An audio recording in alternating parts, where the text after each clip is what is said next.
Dikatakan Wakil Ketua 1 KONI Kabupaten Bogor EF Joy Pendita usai menghadiri pelantikan KONI Kota Bogor, dua organisasi induk olahraga di Bogor Raya ini siap menjalin kerjasama untuk perkembangan dunia olahraga yang lebih maju, baik dari sisi prestasi maupun kesejahteraan. KONI Kabupaten Bogor juga sangat mendukung jika Kota Bogor menjadi tuan rumah Pekan Olahraga Provinsi Jabar di tahun 2026 mendatang.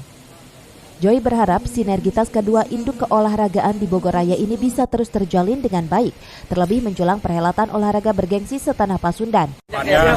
Dengan kembali terpilih sinergitas antara Kota Bogor dan Kabupaten Bogor tetap terjalin karena kita chemistry-nya, emosional kita lebih banyak kendaraan yang namanya juga sama Bogor. Jadi insya Allah Bogor akan selalu saling memberi support. Terus mengenai persiapan mereka, sangat kita dukung. Ya, mungkin dukungan itu berupa apa? Berupa kesiapan kita membantu venue atau apa? Venue udah jelas, ada kan beberapa cabur yang ada di Kabupaten Bogor dan tidak ada di Kota Bogor, dan itu sifatnya pasti akan saya KONI Kabupaten Bogor merekomendasikan untuk bisa dipakai. Dari Tanah Sareal, Kota Bogor, Cevi Alfi Adrian melaporkan.